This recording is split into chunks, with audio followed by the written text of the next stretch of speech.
Não existe uma fórmula mágica, né? Existe uma preocupação minuciosa em encantar esse paciente, em entender as dores que ele vai passar ao longo da jornada com você e você tentar minimizar essas dores. Entender os medos, os anseios que esse paciente vai passar com você e tentar tornar a vida dele um pouco mais fácil ou menos custosa. Você sabe, né? Todo mundo sabe aqui que ter hábitos mais saudáveis é um dos maiores desafios da vida. Melhorar a alimentação, fazer uma atividade física. Então, passar a inserir um medicamento diariamente na sua rotina, a gente sabe que isso é difícil. Por que você imagina que numa consulta de 20, 30 minutos que você teve, seu paciente vai conseguir fazer isso tranquilamente? É difícil. Não sei se isso aconteceu com você, mas os colegas médicos que eu atendi foram os meus, perdão da palavra, os meus piores pacientes. Não seguiam as recomendações, não tomavam medicação, não faziam exame. Não... Então, a gente sabe como que é difícil, né? Quando a gente se coloca na posição de paciente, a gente sabe o quanto que é difícil aderir terapêuticas, né? Então, seu paciente também passa por isso. Então, por que não pensar com a cabeça do paciente e tentar buscar formas de ajudá-lo nesse processo? Tá? A gente defende, eu estou falando aqui no geral, né? A gente defende aqui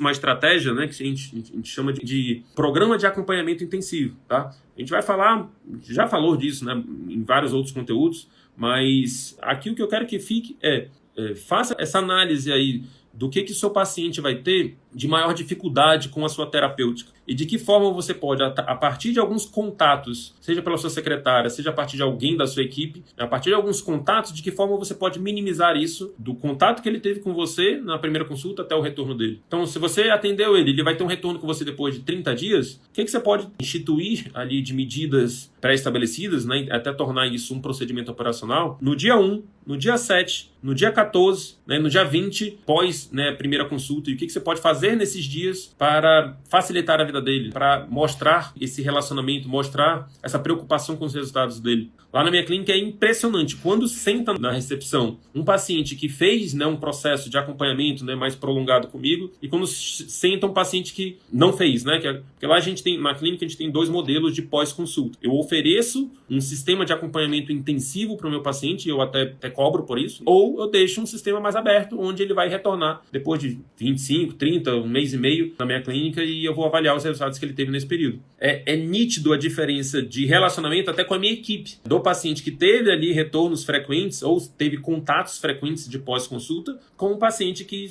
só veio na consulta e está voltando ali no retorno. Enfim, a minha secretária, não sei se ela ainda está aí, a Lidiane estava até aqui na live, ela recebe convites, a gente recebe convite para ir em aniversário, para ir jantar ou almoçar ali na casa de um almoço de família do paciente. Então, tamanho, o nível do relacionamento que se cria, né, com a equipe. Alguns colegas já ouvi isso, já recebi isso de conselho de professor de universidade, dizendo que não, o médico não deve se envolver, mas eu acho que tem uma linha, né, você sabendo diferenciar ali, eu acho que existe uma possibilidade de você conduzir isso de uma forma saudável, tá? Sem gerar efeitos negativos e pelo contrário, né? Isso gerando até mais efeitos positivos. A gente defende que esse relacionamento, não estou dizendo que você tem que, né, fazer festas e chamar seus pacientes, não é isso, né? A gente defende aqui que haja essa preocupação, nem que seja por mensagem de texto de pós-consulta, que você busque ali demonstrar para o seu paciente o seu interesse e o seu desejo de que ele tenha os melhores resultados na sua clínica. E isso com certeza vai gerar na cabeça dele esse efeito de encantamento e a probabilidade dele te indicar é muito maior. A gente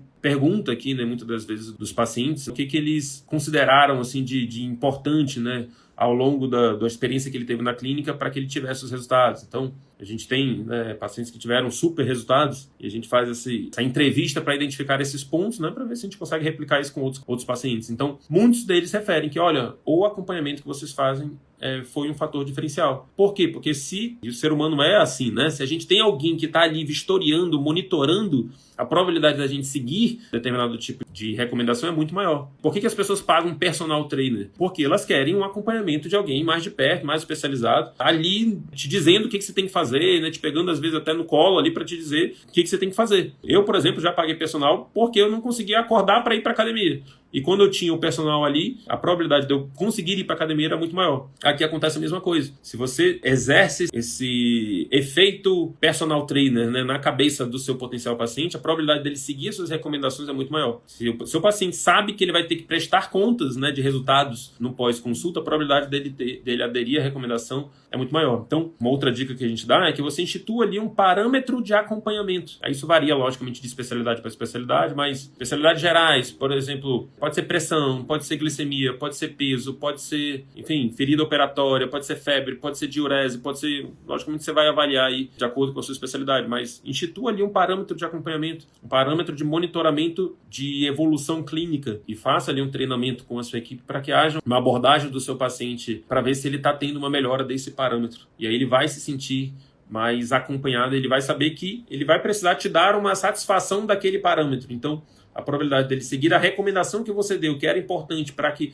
tenha uma melhora daquele parâmetro, a probabilidade de ele seguir essa recomendação é muito maior. Isso, tive excelentes resultados, né, trabalhando com dietas de emagrecimento, que é um dos maiores desafios na vida. Imagine nas especialidades onde tem que mudar ali um hábito seja menos desafiador, né, para o paciente. Então, esse é o ponto. Dentro do conceito de encantamento e de fidelização, primeiro ponto, mapear ali toda a jornada do paciente com você e pensar em formas de você encantá-lo, seja com atendimento telefônico, seja com a recepção desse paciente na sua clínica, seja com a sua consulta, seja no pós-consulta, tá? E nesse pós-consulta, estabeleça ali um parâmetro de acompanhamento e estabeleça ali forma de você monitorar esse parâmetro de acompanhamento ao longo do período, né, do ínter ali entre a primeira consulta e o retorno dele com você. Então, se nesse processo aqui você tiver toda essa preocupação de fazer esse monitoramento mais de perto, a adesão desse paciente vai ser muito maior, os resultados desse paciente serão muito maiores, né, resultados clínicos, e consequentemente a satisfação e o encantamento dele será